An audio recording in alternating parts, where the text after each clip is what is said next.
Abay, mainit na mainit pa rin ang balita patungkol mga bossing sa mga issue ng korupsyon dito sa Pilipinas. Aba, kung matatandaan ninyo, di ba?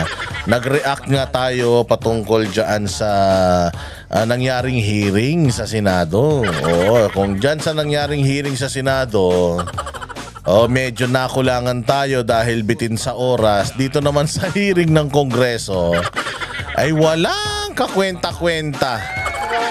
Diyos ko po, redundant. Mga bossing, redundant eh. Oo, kasi nag-hearing pa itong mga congressman na to eh. Sangkot nga kayo dyan, di umano. Tapos mag-hearing pa kayo in aid of in aid of legislation ba yan? O in aid of takipan? Nag-ano na eh. Naghihiring na Senado eh. Siyempre kung ano yung tinanong ng mga senador, yun din ang itatanong ng mga congressman. Pero kakaiba naman daw yun sa congressman, mga boss. Kasi kung yun sa Senado, gusto nilang malaman kung sino yung mga miyembro ng sindikato. Dito naman sa Kongreso, narinig ko lang sa kapitbahay ko narinig ko lang sa kapitbahay ko, ito daw sa Kongreso. Parang magtatakipan lang naman yan. Ililihis lang naman nila sa mga sarili nila yan. Isisisi lang naman nila sa mga Duterte yan. Kaya ayan, tuloy ngayon. Di ba? Kita nyo naman si Chua. Dinidikit niya na kagad sa mga Duterte. Sinasabi ni Chua na noong may mga flood control daw. Nung napalpak noong 2016, noong panahon daw ni Pangulong Duterte, na minana na lang ng mga ngayon, administrasyon ngayon, ulul, mga gago, tarantado, minuminuto. Ang minana ng gobyernong ito sa gobyerno ng mga Duterte, ang minana nila magandang gobyerno. Yung sinira ni Marcos Sr., yung mga pagnanahaw ni Marcos Sr. na itinuloy-tuloy ni Cory Aquino, na idiniretso ni Ramos, na itinuloy ni Erap, na itinuloy din ni Gloria, at lalong-lalong walang ginawa si Noynoy yung ilang taon, dekada, na sirang-sira ang Pilipinas, bayang Pilipinas. Iyon ang minana ni Pangulong Duterte. At sa loob lamang ng 6 na taon ay inayos niya yan. Dahil nga sa kanyang pag-aayos niyan, yun pa ang naging rason, dahilan kung bakit siya ay pinatapon ng mga pumalit sa kanya ng mga kawatan. Nandiyan na siya sa ICC sa kabila ng magandang ginawa niya sa bayang Pilipinas. Simula noong panahon ni Marcos Sr. na puro magnanakaw, hanggang kay Pinoy na walang alam sa buhay, namatay na lang ng walang silbi. Minana ni Duterte lahat yan. Anong minana ni Duterte? Mga oligarko, mga putang ina, mga kriminal na mga makakapalamukha, mga magnanakaw sa pamahalaan at sabog-sabog na mga sistema. At saka walang kwentang serbisyo ng gobyerno. Yaan yung unang-unang inayos ni Pangulong Duterte. Di ba? Anong ginawa niya? Yung scum of society, scum, S-C-U-M. Yung mga scum of society, ayan, pinakulong niya yung mga adik, mga pusher, inubos ang droga. Tapos pagkatapos nun, sinimulan naman yung paghahunting doon sa mga tax evaders sa Pilipinas. Sino ba? Dati ang hinahabol yung mga oligarko, yung mga malalaking kumpanya, Mighty, yung mga Prieto na yan, yung may-ari ng mga Mailong na yan na dapat sa gobyerno pala yan, pero matagal na pinakikinabangan ng mga hudas. At napakarami pa, hinabol lahat yan ni Pangulong Duterte, yung mga bilyonaryo na mga hindi nagbabayad ng buwis para magamit yung mga kapirahan na yon para maitaas ang sweldo ng mga pulis, mga sundalo, lahat mapaganda serbisyo. Ginamit yung pera na yan. Utang ina, dati ang hinahabol mga oligarko, ngayon ang may mga LOA. Mga ano, ang hinahabol ng BIR, putargis mga vlogger. Ang daming mga nagpapakita ng mga yaman nila, anak ng kontraktor, anak ng congressman. Ang may LOA, hayop na yan, ordinaryong tao na nagsisimula pa lang sa buhay. Hayop kayo. Inubos lahat ni Pangulong Duterte yan. Ano pang ginawa ni Pangulong Duterte? Hindi ba inayos niya ang korupsyon sa Pilipinas? Hindi ba inayos niya yung mga airport? Lahat ng mga tanimbala, lahat ng mga pagnanakaw sa airport, di ba inayos niya? Gumanda. Ang daming proyekto, ang dami actually na mga airport sa buong Pilipinas ang napaganda nung panahon ni Pangulong Duterte, di ba? Ang daming airport na nabuksan. O, ano pa mga nagawa ni Pangulong Duterte? Yung mga inayos ni Pangulong Duterte. Build. Inayos niya yan. Oo, bago siya umalis, inaprubahan niya yung mga proyekto sa Mindanao para naman yumaman kahit papaano makakuha man ng ang Mindanao ng magandang serbisyo mula sa gobyerno. Kasi lagi na lang Metro Manila, Luzon, yung Visayas at Mindanao na pinagkukunan, pinanggagalingan ng halos lahat ng mga produkto umiikot sa Pilipinas. Naglagay ng mga programa si Pangulo doon. Tinuloy nyo ba, mga hayop kayo? Sasabihin nyo, ang minana nyo yung mga yung mga dispalinghadong flood control project, mga gago. Oo, may build ng Pangulong Duterte. Ang daming mga tulay, ang daming mga infrastructure, tapos pandemic pa. Oh, ngayon sasabihin ninyo na hindi nakabuti yon. Gago ba kayo? Galit na galit nga tayo, hindi itinuloy ni Bongbong yon. Oh, yung mga programa sa Mindanao, o hindi ba bukod tangi, isa lang yung nagdire-diretso, yung Davao Samal na tulay. Lahat yung railroad ng Mindanao Railway, hindi ba hininto ng gagong yan? Ang dami. Marami kayong minana na magaganda. Marami kayong minana na magaganda sa mga Duterte na sana tinuloy-tuloy nyo. Di sana nakaalwan-alwan ang buhay natin. Pero hindi, pinutol ninyo eh. Una ngang tinanggal ninyo eh. First Order of Business, Executive 01. Executive Order 01. Ano yun?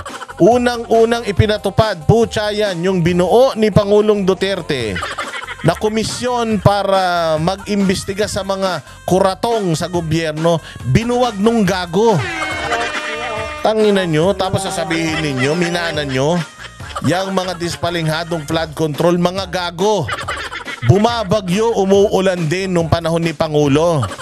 Actually, ang kinaharap nga lang ni Pinoy na sumaimpyerno sana ang kaluluwa. Oh, ang ano nga niya eh, ang minana nga ang isa nga lang, Yolanda nga lang eh. Yung kinaharap niyan, yung Undoy naman, habagat lang yan eh. Oh, pero yung Yolanda, yun nga lang yung kinaharap niyang Category 5 na bagyo. Si Pangulong Duterte, 3, 4 na Category 5 na bagyo, may namatay ba? Na kasing dami nung nangyari noon, meron bang nagutom? O hindi ba wala tayong aid, wala tayong suporta na tatanggap mula sa European Union pati sa Amerika? Nagutom ba mga Pilipino? Pandemic? Na matay ba mga Pilipino? Mga ulol, baha pa lang yan eh. Baha pa lang yan, nagkakagulo na kayo. Eh di lalo pa kaya kung ngayong panahon nitong tatanga-tangang Pangulo na to, nagkaroon tayo ng pandemya, patay tayo dyan. Mga ogag kayo, baka lahat kayo sunugin. Imagine ninyo. Alam nyo, pinoproblema natin ngayon, hindi naman dating pinoproblema kahit nga si Pinoy, hindi pinoproblema yung pag-ulan eh, at saka pagbaha. Ang problema karamihan kay Pinoy, corruption at saka yung traffic sa EDSA eh.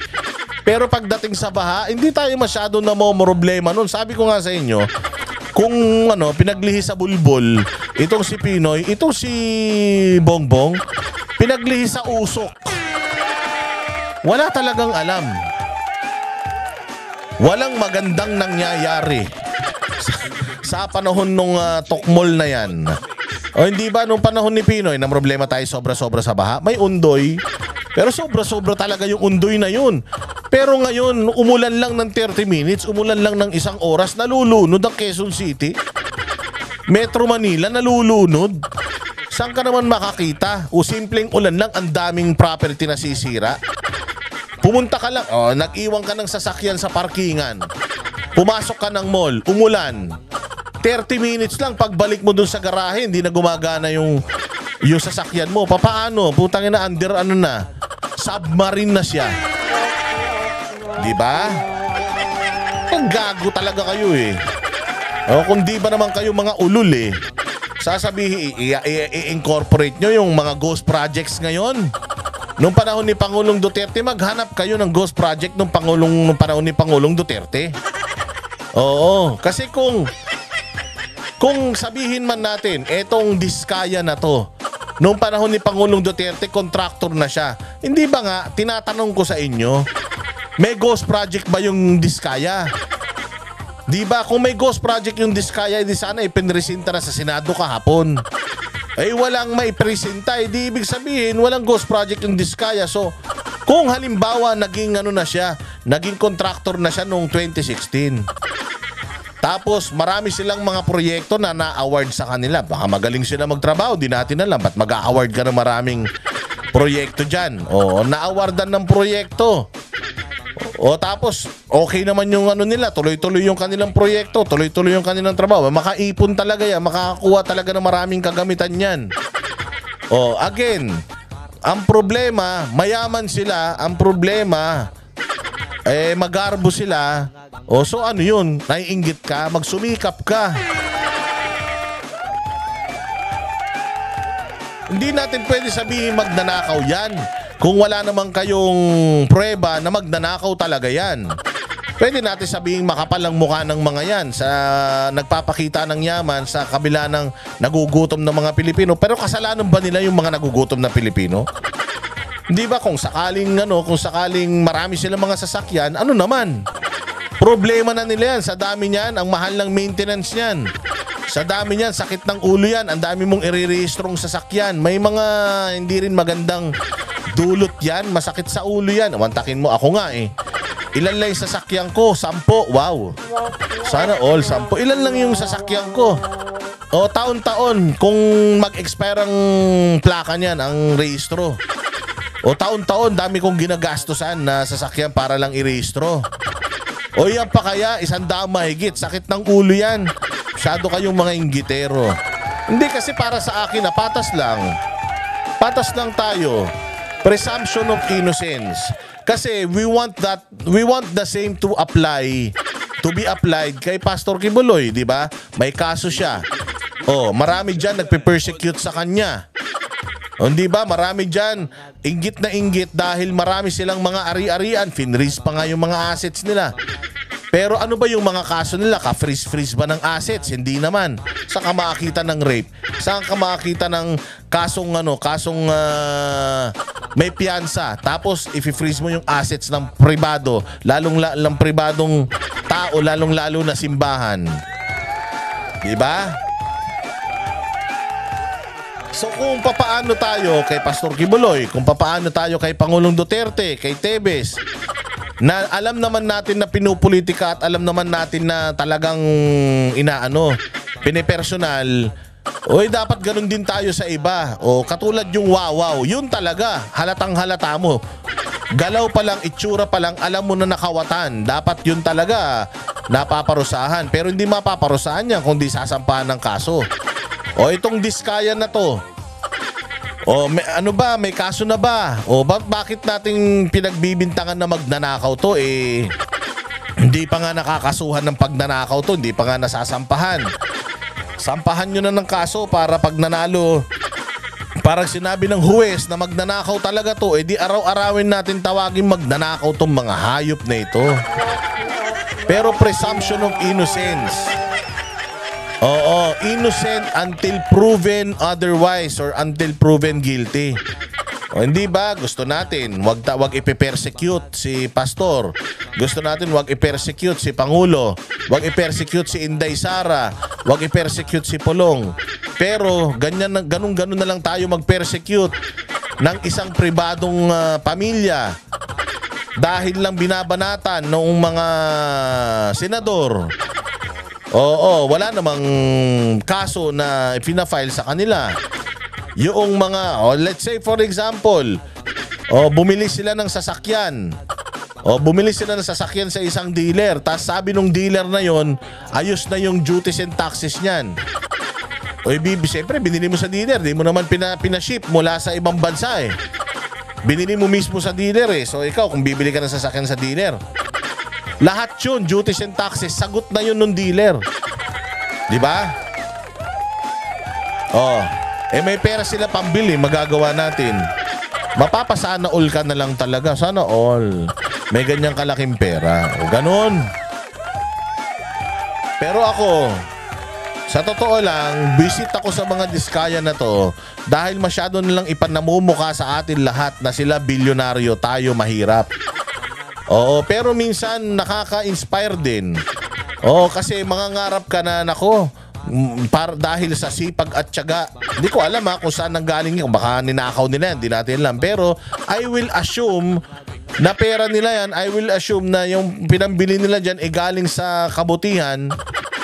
Dahil wala nga naman silang kaso. Hindi pa naman sinasabi. Korte lang kasi magsasabi kung may kasalanan tong mga to. Kung itong mga to ay magnanakaw o hindi. Pero kung sasabihan mo magnanakaw yan dahil lang madami siyang gamit, inggit yan. Hindi na yan pagmamahal sa bayan. Masamang inggit na yan. Nakakamatay yan. Ingat kayo dyan. Kaya antayin natin. Kung halimbawa itong Bureau of Customs, maraming nakuha dyan, nakita na hindi sila nagbayad na buwis. Ayan, sampahan nila ng kaso. Kasuhan ng tax evasion, kaya kasuhan ng smuggling, hanggang makulong ang mga yan. Dapat dyan tayo nakafocus. Pero ang usapin ngayon, flood control, tapos nakafocus tayo sa Maserati, sa Maybach, at saka dun sa Rolls Royce. Tangin na yan. Walang kakwenta-kwenta, mas malaki problema ng Pilipinas. Kahit yung buong pamilya na yan, malagas, wala tayong pakialam. Hindi magkakaroon ng epekto sa buhay natin yan.